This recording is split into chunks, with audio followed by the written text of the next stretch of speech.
Hello, good evening, and welcome to Scotland at 7 here at Broadcasting Scotland. My name is Brian Liddy, and I'm here with tonight's news. We're going to be joined this evening by Sam Paton, a regular. Hello, hello again. It's still Brian Liddy, and I'm still going to be joined by Sam Paton, a regular contributor here to the show. Welcome, Sam. How are you?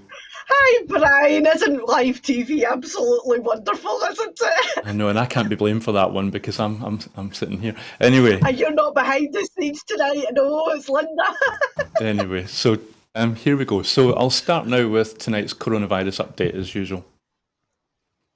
As of 2 p.m. today, a total of 3,780,294 people in Scotland have been tested through the NHS Scotland labs and UK government regional testing centres since the start of the pandemic.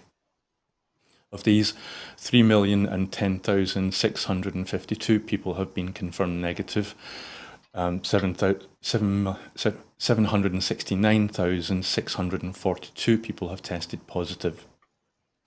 There are 3,756 new cases of COVID-19 confirmed by a test, although not everyone with the virus will display symptoms and not all those with symptoms will be tested.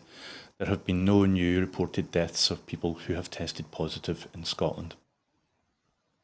The number of patients in Scotland who have died from complications caused by the coronavirus infection now stands at 9,719. This number only includes those who have died having received a positive test for the virus in the previous 28 days. Of the people who have tested positive, 561 were in hospital last night, 39 of whom were in intensive care. As of 8 a.m. this morning, 4,364,519 people had received their first dose of the COVID-19 vaccination. 3,976,670 had received their second dose, and 2,154,571 have received a third dose or booster. The latest UK daily figures show 146,477 patients who tested positive for COVID-19 have sadly died from their illness, an increase of 38 since yesterday. This number refers to deaths in all settings, not just hospitals. So for our first story, we've got at least one person in the UK has died with the Omicron variant, Boris Johnson has said, as he refused to rule out imposing further restrictions across England in the run-up to Christmas. After a warning to the government from Britain's top health officials that stringent national measures needed to impose this week, the Prime Minister said he would take whatever steps are necessary to protect public health. Concern is mounting among scientists and in Whitehall that Omicron variant could soon become the dominant COVID strain, weakening the defence two vaccine JAGs offer against the virus. Boris Johnson confirmed Omicron was producing hospitalisations and added, sadly, at least one patient has been confirmed to have died with Omicron. He stressed, "I think the idea that this is somehow a milder version of the virus, that's something we need to... I'll start that again. He stressed, "I think the idea that this is somehow a milder version of the virus, that's something we need to set on one side and just recognise the sheer pace at which it accelerates through the population. So the best thing we can do is all get our boosters." Number 10 said about 750 troops had been mobilised to support the NHS with its vaccination programme, including medics, strategists and 50 military planning experts. In Scotland, First Minister Nicola Sturgeon will make a statement to the Scottish Parliament tomorrow, which will be followed by a televised address to the Scottish people tomorrow evening. So, Sam, let me just get my notes in order. This, I don't know if you're the same as me, but this all seems very much like déjà vu. It's as if we've kind of been here before, and we've had similar messages coming both from Westminster and the Scottish Government. But now it's like 1.5 to 2 years have passed. What do you think? How do you feel about the current news coming out of Westminster? Brian, I do agree. It's a bit like deja vu. It's like being back to square one. I remember a way back when we first heard of COVID.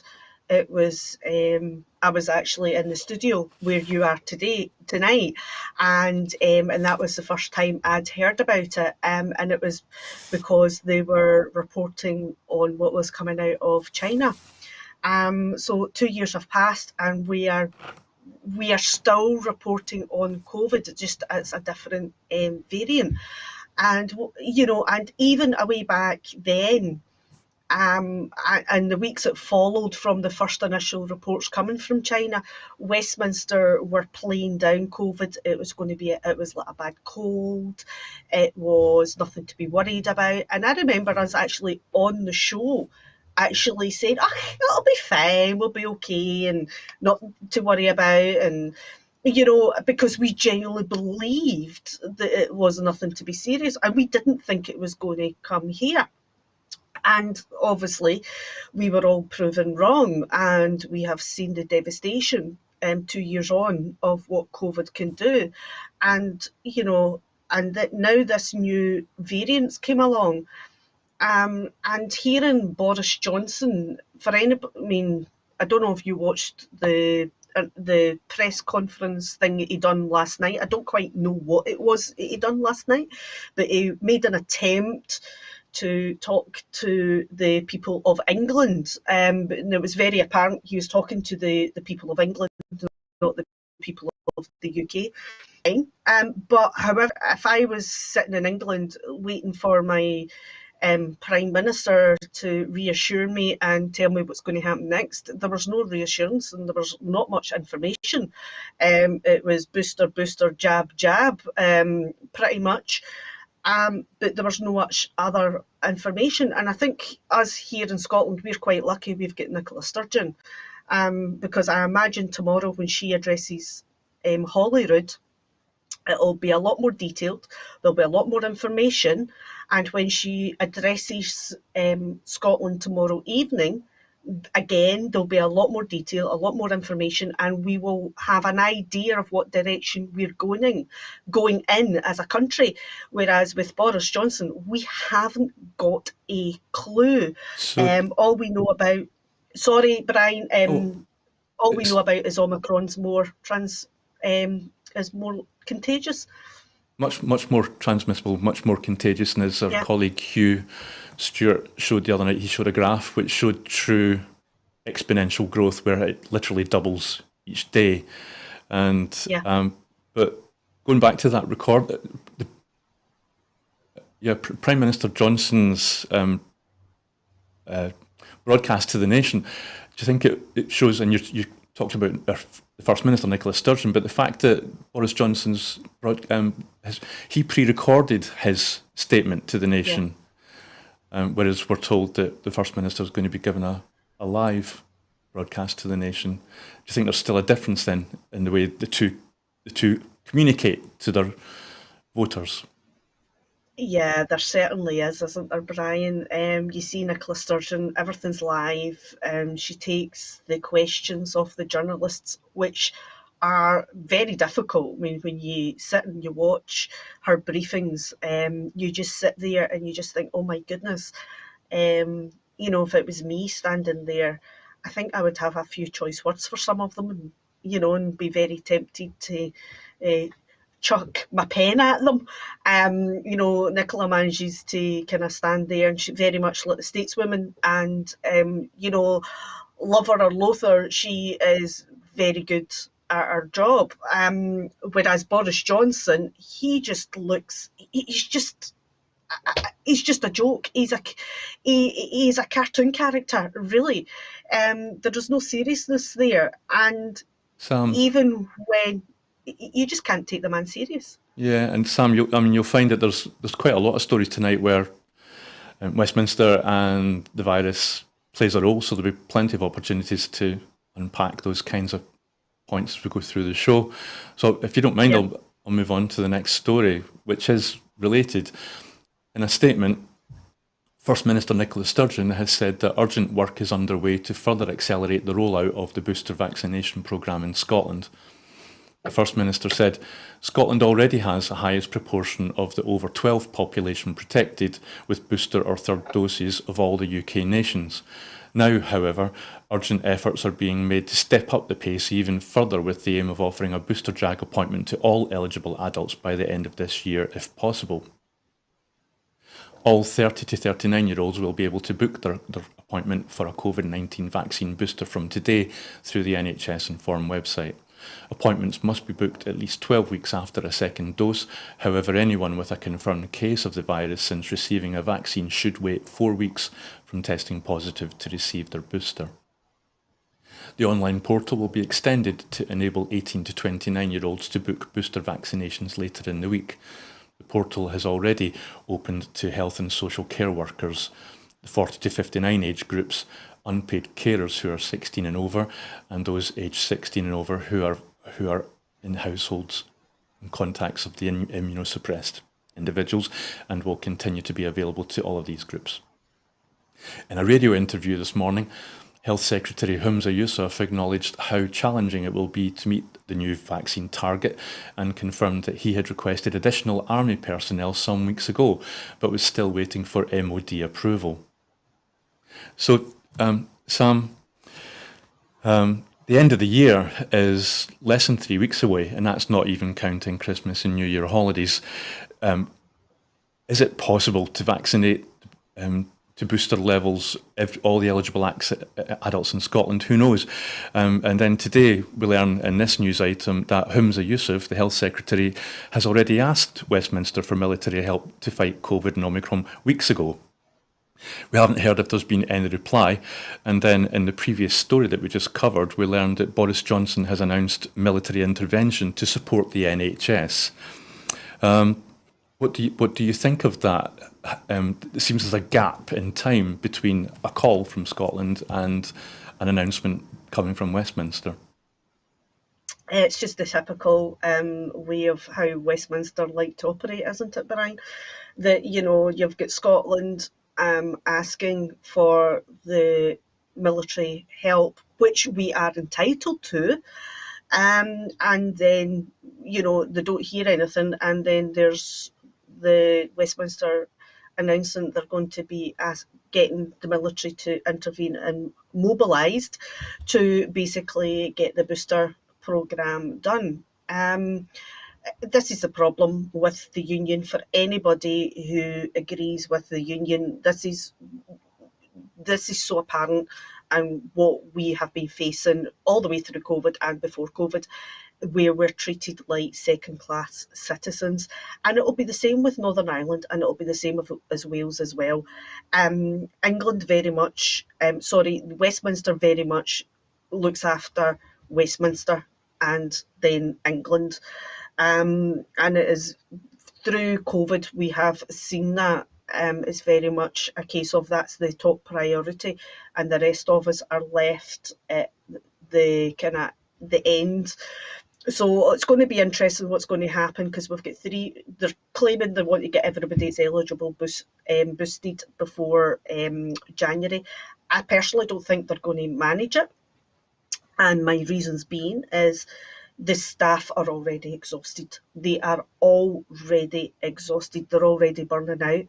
And to turn around and say to staff that they're going to have to work consistently, and I think they've announced that they will get Christmas Day off, but these people are going to be working consistently. So Sam, sorry to interrupt you again, but just to fit one more point in. So Sam, the flip side to the announcement from Humza Yousaf is that, and from the First Minister, is that there will be more announcements coming from Holyrood. Yeah. And there's word on the street that one of the new changes that might be brought in might be schools closing early for the Christmas holidays. What do you think? Would that be a good thing, or is that going to impact on the economy and people having to take time off work to look after their kids? What's your thoughts? Personally, I don't have a problem with it. As I've said so many times on this show, I'm self-employed, and if my son ends up coming into contact with someone with COVID or ends up with COVID, I end up in a situation I am unable to work, and at the moment there is no financial help out there. So if I'm not able to work, I'm unable to pay my bills, and I'm unable to basically feed, me and my son. That's basically the long and short of it. So, and for those that think, yeah, but you can go to the DWP and apply for sick pay, good luck. And trying to do that when you're self-employed, because by the time you apply for it and you wait, and especially at this time of year, the time has passed and you've already done without your income. And that's the same with any of the benefits. They don't exactly make it easy for people. So to shut the schools at the moment would personally be of an assistance to me, because then I would know my son is not coming into contact with anyone who could potentially be carrying COVID. We've never, apart from, especially I would say in the last month, we've kind of formed another bubble within our own household, and we've already done that as soon as we started to hear about Omicron. So the only thing we don't have control over is the wee one going to school and and out playing with his pals at school. But apart from that, at home we have formed our own family bubble again. And if I remember, so we can stay safe. Sorry, Sam, I'm doing it again. But if I remember rightly, there was a similar call made by the Welsh government to Westminster before before Christmas. They said, "Look, there's a holiday coming up. Why not take advantage of it and create a little, barrier and close the schools early?" And Westminster, if I remember rightly, declined to take that option. But moving on to the next story. Boris Johnson faces the biggest rebellion of his time as Prime Minister on Tuesday over new COVID restrictions amid warnings he has galvanised previously loyal MPs against him. Critics have warned that up to 100 MPs could oppose Plan B changes across a series of Commons votes, forcing the government to rely heavily on Labour for them to pass. Dozens of backbenchers and some junior ministerial aides have expressed opposition to requiring people attending large events to prove their vaccine status or a recent negative test result. Some are poised to rebel or abstain against never having voted against. Forgive me, I'll read that again. Some are poised to rebel or abstain, despite never having voted against restrictions before. Relations between Number 10 and many Conservative MPs have soured in the wake of scandals over Owen Paterson, undeclared donations to fund Downing Street flat refurbishment, and parties that appeared to contravene COVID rules last Christmas. On the Marr show yesterday, Keir Starmer stated that Labour would support all Plan B measures. Vaccine passports are already in place in Scotland and are required to access indoor venues of more than 500 people or outdoor settings of 10,000 people. The Scottish Conservative leader, Douglas Ross, is in a difficult position now after having vociferously opposed vaccine passports in Scotland. Scots will be watching to see whether he backs Boris Johnson or joins the Tory backbench rebellion. Sam, for me, this question, this news item all boils down to, for a start, so much has happened in the past, just few days that I think I'd almost forgotten about Owen Paterson and how he was accused of corruption. So this has been a timely reminder for me. But also the fact that Douglas Ross is mentioned in this news item, and sorry, I'm getting my questions mixed up. I'll go back to. Here it is. I'm so sorry. No, you're absolutely fine. Take your time. There was no mention of Owen Paterson in that because I know I'm getting ahead of myself. I'm so sorry. So.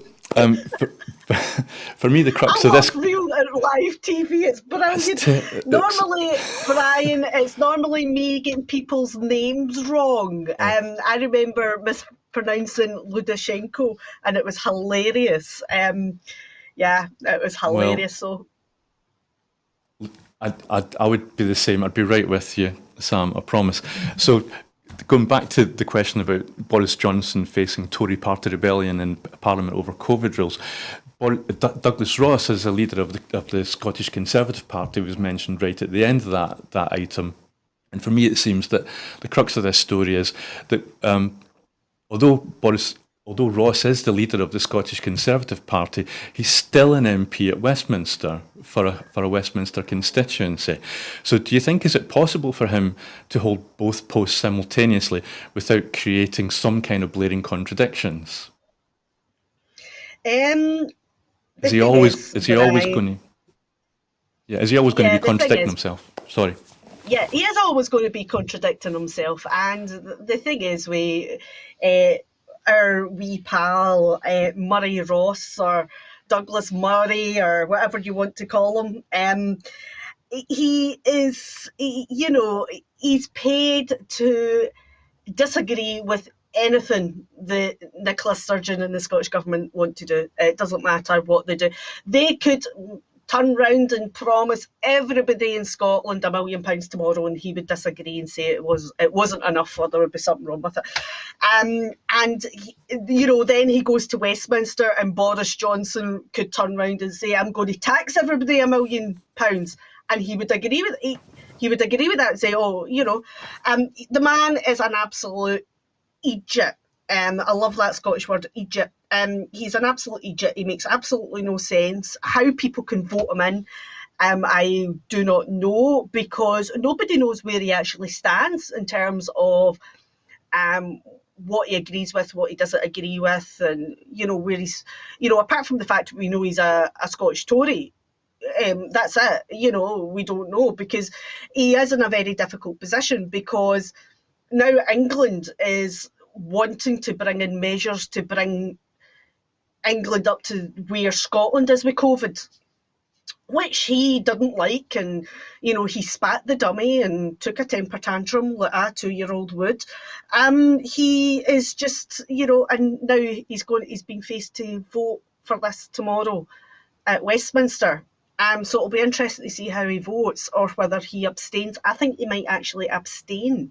And I think that's what he'll do. Yeah, it's an interesting one, and I think you're right to point that out. It seems that not even Douglas Ross, but the Tories, the Conservative Party at Westminster, seem to be in a strange position where they're threatening to not back new restrictions, all because of a breach of restrictions at a Christmas party last year. So it's I've been trying to get my head around that one, and I was going to offer you to... Don't, Brian, the Tories, as they say, don't try to make sense of the nonsense, because the thing is Downing Street is just so full of nonsense. If it wasn't so serious, it would be funny, and it's the fact that we're in the middle of a health pandemic makes it actually quite serious and scary. But yeah, they're just so full of nonsense. It's unbelievable. I think the Tory rebels would be doing more of a duty to actually all stand up and call for Boris Johnson's resignation, rather than using a health pandemic for politically scoring points. I mean, they're the first ones to call out anybody else for politically point scoring, and that's exactly what they're doing. They're using the pandemic. We might not agree with the restrictions, we might not agree, but these things some of them need to be in place. And a lot of the problems are down to Johnson and his cronies in the summer having their Freedom Day and turning round and making out that we were safe and COVID was gone and it disappeared and everything else. I mean, do these Tories actually think that turning around and turn around and saying to people, you don't need to wear face masks and no more social distancing and things like that, is going to actually help? Yeah, they're going to actually cost lives. Yes, and I'm sure you and our viewers will know that it's Ian Blackford, the leader of the SNP in Westminster. He has already called for a vote of no confidence in Boris Johnson. So we'll move on again to another story which might tie in here. Bookmakers have made the Liberal Democrats the favourites to win this week's North Shropshire by-election, odds that, if reflected in Thursday's vote, would deliver a significant fresh blow to Boris Johnson's authority. Lib Dem campaigners say the result is hard to predict, given the variables such as turnout and the number of Labour and Green supporters who decide to vote tactically. But the party says it is neck and neck in the usually ultra-safe Conservative seat, which was held by Owen Paterson in the 2019 election with a near 23,000 majority, and has been Tory for all but 2 of the last years. This is a story which mentions Owen Paterson that I was mixed up with earlier on. So the by-election was called when Paterson resigned after Johnson abandoned efforts to change the disciplinary system for MPs to save the former Environment Secretary from being punished for breaking rules on paid lobbying. Although the Lib Dems finished third to Paterson and Labour in 2019 with 10% of the vote, they have positioned themselves as the most likely opposition party to benefit from tactical voting and have been consistently second favourites in voting odds. But following Johnson's tumultuous week facing claims over Christmas lockdown busting parties in Downing Street and questions over the financing of renovations to his official flat, bookmakers have the Lib Dem candidate Helen Morgan as favourite at about 1-2. In contrast, the odds for the Conservatives' choice to replace Paterson, Neil Shastrihurst, a Birmingham-based barrister, have lengthened to about 6-4. While the Labour candidate Ben Wood has been fighting an energetic campaign and says he is the main challenger, party officials have devoted few resources to North Shropshire.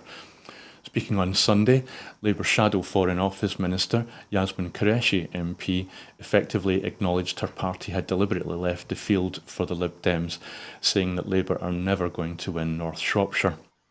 So Sam, following the confusion that I created earlier on, this is where I was saying that I had almost forgotten that Owen Paterson existed and what he had done to cause this situation. So do you think the people of North Shropshire will decide who should replace Owen Paterson purely based on Paterson's wrongdoings, or are they bound to bring in the recent revelations of the parties at number 10 into their decision making? What do you think? I haven't got a Scooby, Brian. It's one of those ones where I suppose it means they've got people, lots to choose from. yeah, the thing is, so much has happened with Owen Paterson, the Downing Street. There's so many things that have happened. To be honest, there's not much difference between the Tories, Lib Dems and Labour. And that's that's the God's honest truth. There's not much difference between them. They all seem to be, singing from the same hymn sheet at times. So it could, any one of them. I haven't got a Scooby. It'll be interesting to see when the results come in. But I do know that Sky this morning were interviewing the Tory candidate and the UKIP candidate, which is, again, there's not much difference between them. So I honestly don't know. Well, I suppose it wouldn't. It was a Tory constituency for so long, so I don't understand their thinking. So I don't know. I'm sorry. Don't be sorry. I suppose we won't have to wait very long before we find out anyway. So moving on.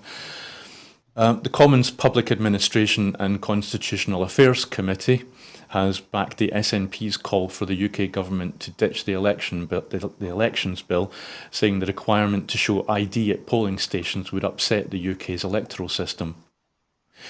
PACAC, or as I said before, the Commons Public Administration and Constitutional Affairs Committee, has said that it would make it more difficult for people to vote, remove the element of trust within the electoral system, and give Downing Street more power over the election watchdog.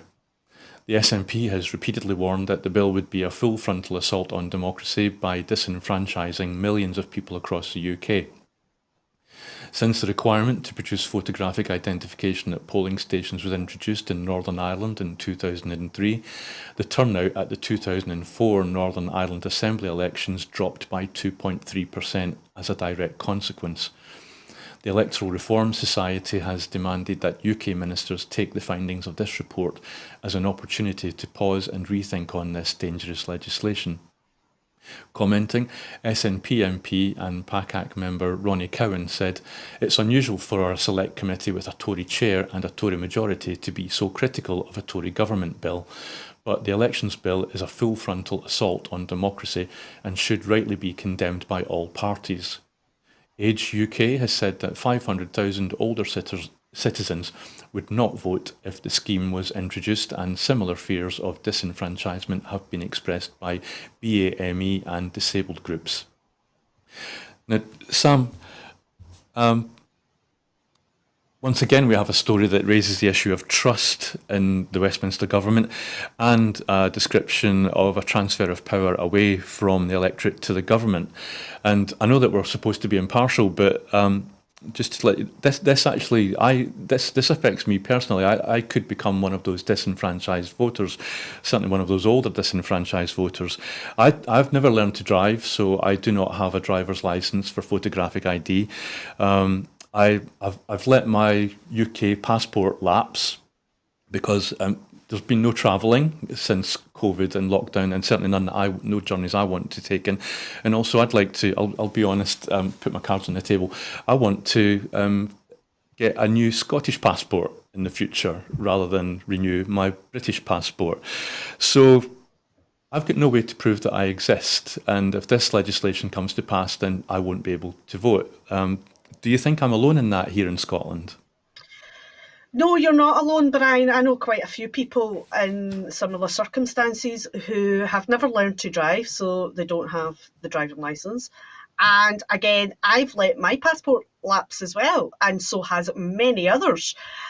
So we don't have photographic ID unless you can drive. But this is another way of Westminster turning round and trying to hold on to the majority of votes of those who would be able to vote. But when you were reading that story, the thing that was popping into my head was about Johnston's announcement last week.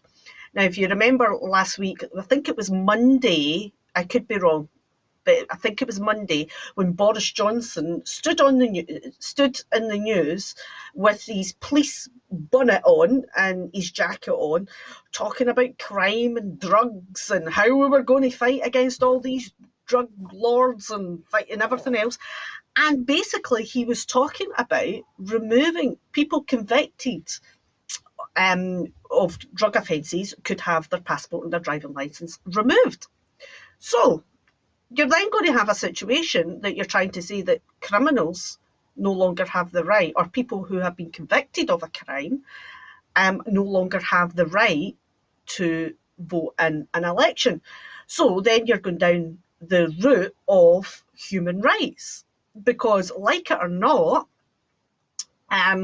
we're a democratic country, we respect people's rights, and if you have been convicted and you have got a history of convictions and so forth, you have still got the right to vote. So if they go ahead with the crime bill and they get that passed, and then they went ahead with the election bill, you would find that there is going to be people who are not going to have the right to vote, whether you've been convicted of a drug crime or whether you don't have photographic ID. And that takes away people's human rights, and then that makes the country, or the countries within the United Kingdom, definitely no longer democratic. That's a good point, Sam. Well made. And so I'll move on to the next story because we're a little bit behind. And so rather than concentrating on COVID and Westminster issues, we'll move on to France's Interior Minister is seeking to I'll say that again. France's Interior Minister is seeking to dissolve an ultra-right group suspected of attacking anti-racism protesters who entered a campaign rally held by the far-right presidential candidate Eric Zemmour. The Zouaves, who support Zemmour's anti-immigration and anti-Islam ideology, are thought to be behind the brawl, which happened 8 days ago.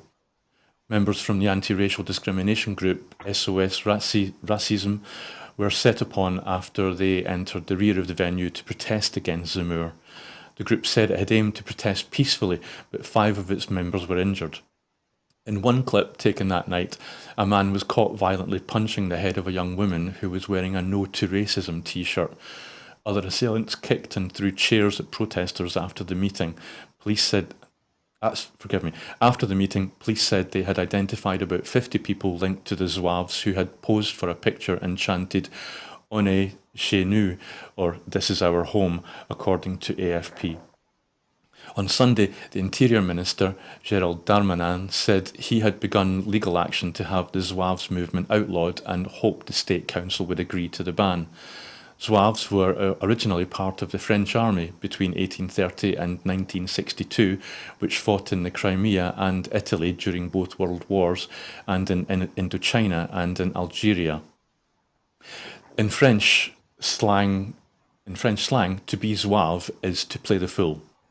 The Zouaves are suspected of being behind several violent assaults in recent years, including attacks on football supporters waving Algerian flags in Paris during the 2018 World Cup held in Russia, and against a radio journalist at a protest last year. They have also been linked to violence at Gilets jaunes demonstrations.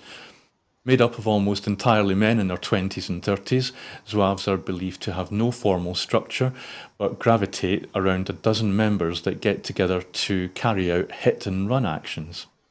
So, Sam, briefly, if we're going to end on time, and it's not going to be a 2-hour show tonight, the French government have said that they hope to outlaw this group, but how do you outlaw and how do ordinary citizens who are against racism fight a racist movement that has no formal structure but gravitates around a dozen members who carry out hit-and-run actions? I mean, what's the answer? I don't know, Brian. I really don't know. But at the end of the day, there's no excuse for violence or racism. Absolutely none whatsoever. But it's the same here in, you know, there we have small groups that are not formally organised, and things that who may or who don't we don't hear a lot about it in the news, and we don't see any kind of means of violence. But you see these Facebook pages and things like that. You come across them in social media, and you just hope that the police are aware of these people and keep an eye on them, and where they're committing crimes, you turn round and they get arrested and they get charged and they have dealt with appropriately. And I imagine in France it'll be a similar set. I don't know how their criminal system works over there. My apologies. But at the end of the day, I hope they do manage to outlaw them. How they do that and how they go about facilitating it, I do not know. I guess that's down to the general public keeping an eye open for anything they notice and reporting it to the authorities, and the authorities dealing with it appropriately. But when it's small groups, small factions like that, I imagine it would be very difficult, very difficult. But maybe if it seems to be young men, there's obviously something going on. Whether it's, I don't know, maybe are they feeling disenfranchised? I don't know. Are they feeling excluded from society? I really don't know. This is something that they need to address it as a nation, just the same as we've got to address anything that's racist or any kind of hate crimes. You've got to address it in the communities and as a country, because sometimes you find that there can be something behind it. And it could be, is it poverty? Is it lack of jobs? Is it lack of opportunities? I don't know. They need to address what's going on. All very valid comments, but I'm sure that it'll certainly be something that we'll be keeping an eye on here and reporting on in broadcast in Scotland. So see how it goes. So moving on, a consultation seeking views on Scotland's not proven verdict and related reforms has opened. The consultation on Scotland's unique three-verdict system will gather opinions from the public, as well as the legal sector, third sector, and those with direct experience of the justice system, fulfilling a key programme for government commitment. The consultation also considers jury size, the majority required for conviction, and the requirement for corroboration. In Scottish criminal trials, there are three verdicts available: guilty, and not proven. The not proven verdict is available in all criminal cases, and the legal implications are exactly the same as a not guilty verdict. However, there is no definition of the not proven verdict, nor of the difference between the not proven and the not guilty verdicts. The Scottish Government commissioned independent jury research, published 2019, which highlighted inconsistent views on the meaning and effect of the not proven verdict and how it differs from not guilty. That research, followed by engagement with a broad range of stakeholders across the country, has helped inform the consultation being launched today. The consultation will run until the 11th of March 2022. So, Sam, as the report said, not proven is one of the, well, it didn't really say this, but not proven is one of the historic distinctions between Scotland and England, because Scotland's legal system is entirely different from England's. It's not the same at all. Apparently, the majority of parties in Holyrood support the removal of the not proven verdict, and whereas lawyers who do want to keep it say if it is removed, there's a good chance that there will be more not guilty verdicts in Scotland, especially in cases of sexual violence and rape. Will you be contributing to the consultation? And if you will, are you willing to share with us where your thoughts are at the moment? Yeah, certainly, Brian. As a lot of people know, or may not know, but a lot of people know, I've been in and out of courtrooms for the last 3, 4 years now, with various different cases and things. One day I will share why, but at this moment in time I won't. But I have seen, um, the kind of our judicial system working in different levels, and the not proven, it's a difficult one because nobody really knows what it means. So I think, yes, I agree it should be removed.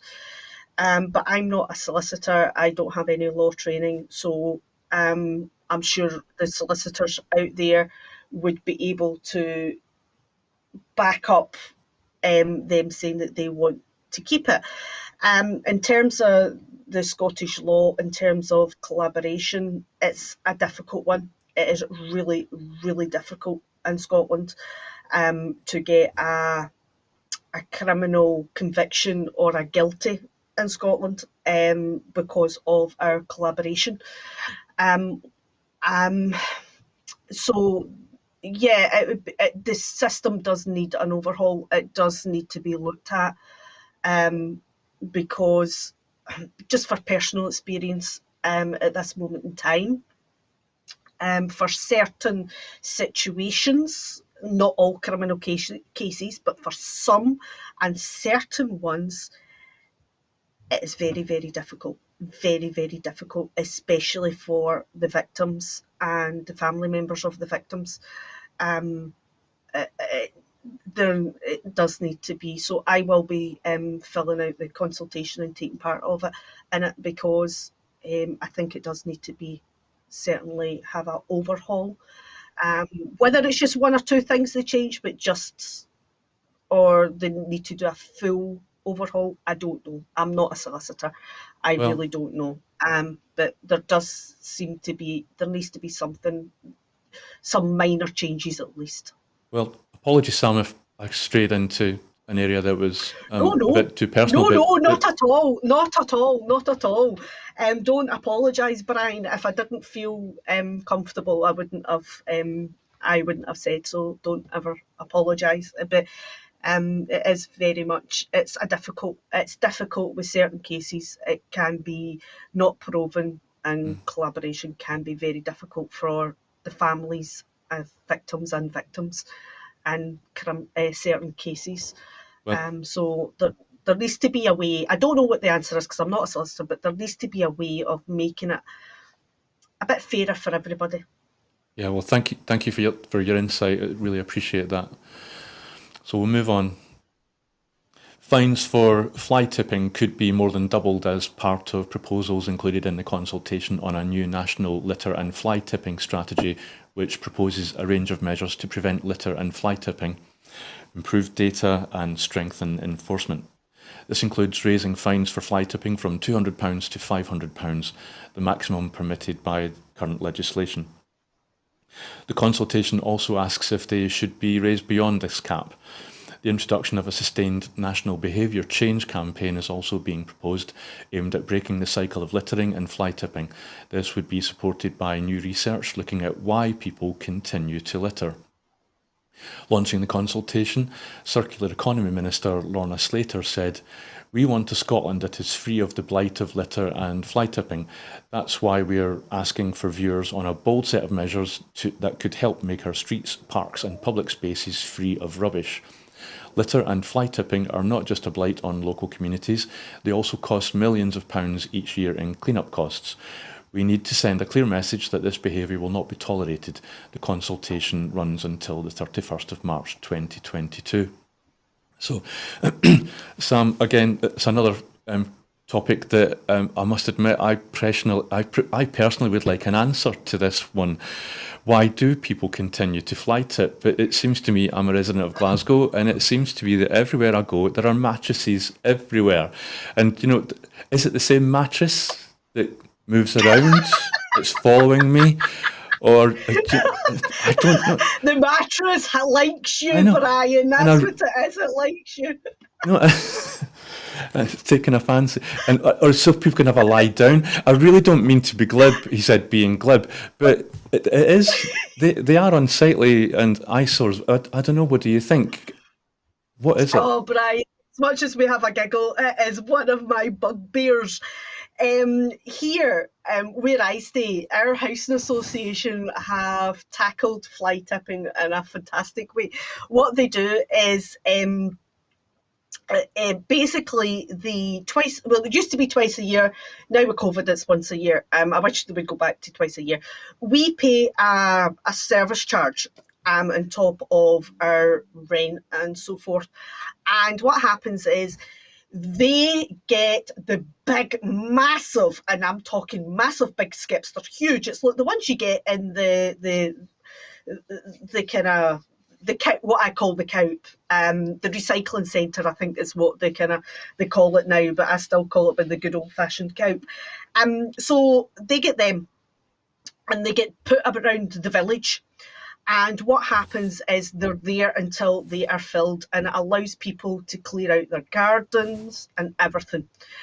Because not everybody is able to, not everybody can drive and take their stuff to the recycling centre. So they get these big skips. And I was laughing when you were reading that story because when the restrictions started to ease off with the first lockdown, the viewers might have noticed I went on a major big rant on social media. I woke up one morning and the end of my street is where, because it's a big massive car park, at the end of my street, that's where they normally put one of the big skips. And I woke up 8 o'clock in the morning and looked out the window, and there was just this pile of rubbish, black bin bags. There was a mattress, Brian. It might have been your mattress, but there was certainly a mattress or two there. There was everything. And people were walking up the street with their wheelie bins and tipping them outside my house. Quite literally, because I'm at the end of the street. And I just flung on my clothes and I ran outside and asked them what they were doing. And they said, "Oh, the skip's coming." And I said, "But the skip's not there yet. The skip's not there. You can see it's not there." "Ah, but it's fine. Somebody else will pick it up and put it in the skip." No, we're in the middle of COVID No, pandemic. it's not fine. And technically, what you're doing is fly tipping. No, Hen, you don't think you understand. The skip's coming this afternoon. No, it's fly tipping. You're dumping that rubbish on the middle of a street with no skip. The skip's not there. And I went on a major big rant on social media and everything because I couldn't get my head round the thinking of these people dumping the rubbish. There was food rubbish, there was everything. Dumping the rubbish in the middle of the street. And they just thought that was fine. It's okay, somebody will come and pick it up. Yeah, And that they'll is put incredible. it in the skip at lunchtime. And I just couldn't get my head around this. And I had to go to work, but I got the council, I got the housing association. I had to do it all through social media because of the fact of COVID. But they had to send people to come and pick up people's rubbish. And you should have seen it. Honestly, Brian, I took photographs and everything of it. It was unbelievable. And I just honestly could not get my head around how people found that acceptable to do. And it then It becomes was just, it then becomes well, a public health issue, doesn't it? Well, it was a public health issue because we were in the middle of a pandemic. It was in the middle of the street. Trying to get my car out of the parking bay to go to work was a nightmare because all these people were walking about with rubbish and cars and dumping rubbish. There was even a van that appeared with rubbish in it. And all us that live in the street are just standing there gobsmacked, and we couldn't go over it. But yeah, I was like the mad Scottish woman, going mad, ranting at them all, because. And it was the fact that they just couldn't understand that what they were doing was wrong. It was a public health risk, and it was illegal. And the thing is we live next to a river, a farm, and woodland. So we already have quite a lot of wildlife. So you could imagine the wildlife, i.e. rats, they would have been like, hey. Yeah, well. Here we go. Well, with a bit of luck, hopefully we will find an answer to that question as to why do people do it. It's like, what goes on in their heads? Hopefully, fingers crossed. So moving on to the next story, Professor Alex McMahon has been appointed Scotland's Chief Nursing Officer. He has been carrying out the role on an interim basis since October and will now take up the position on a substantive basis for up to 3 years following an external recruitment process.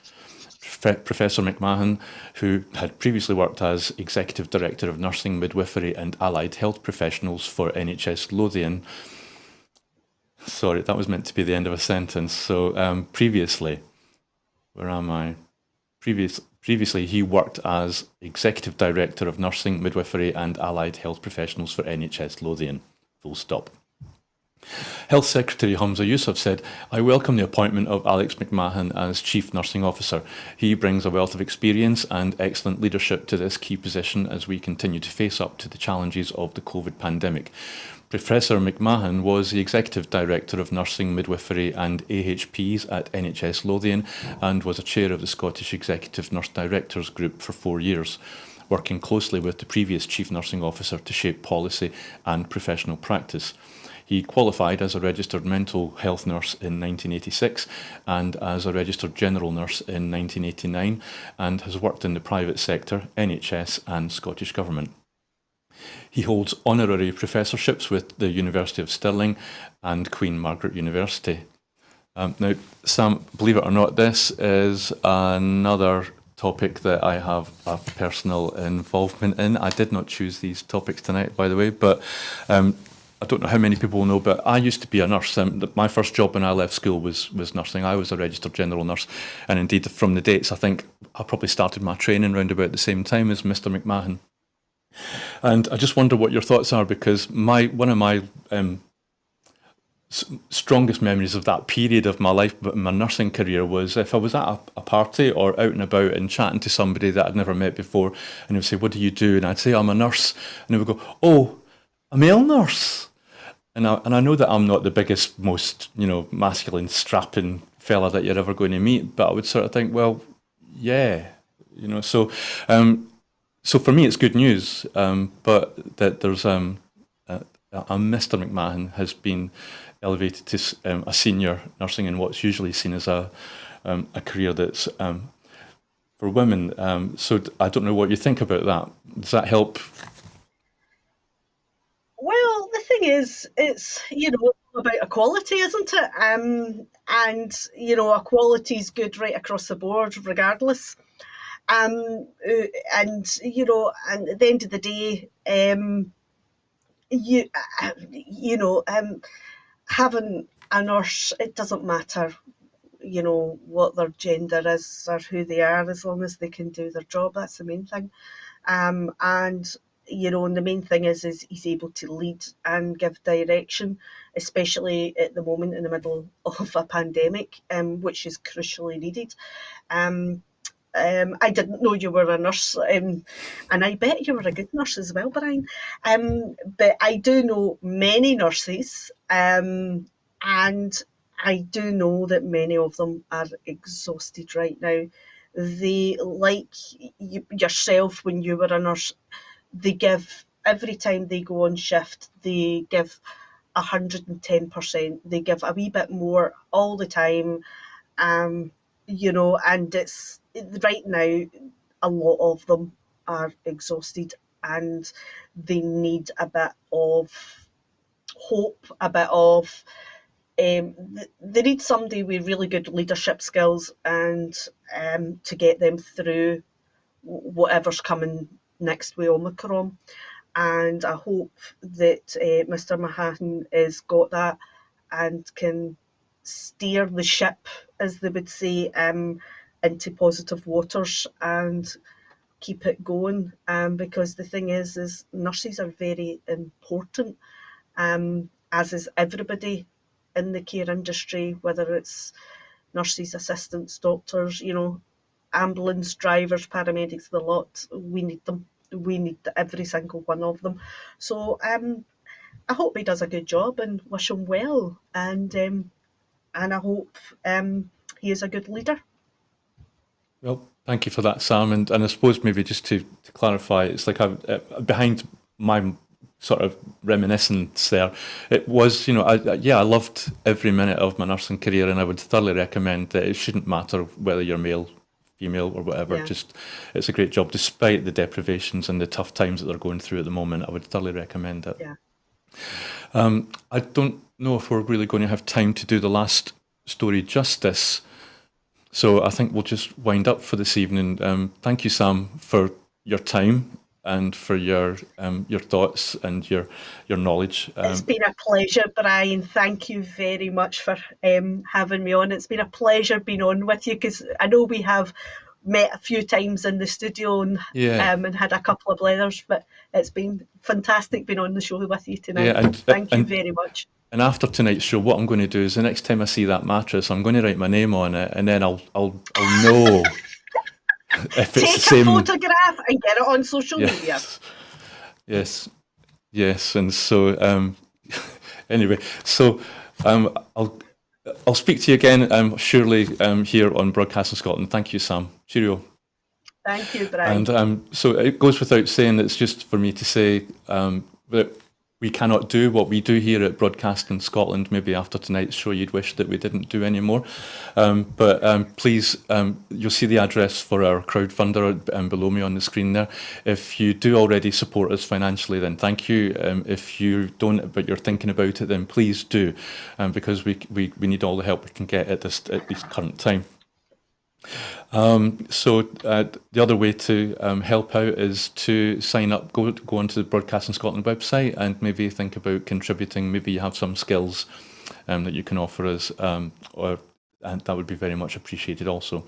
So that's just about 8 o'clock, and so thank you again, Sam, and thank you for you at home for watching, and we'll see you again tomorrow evening. Good night.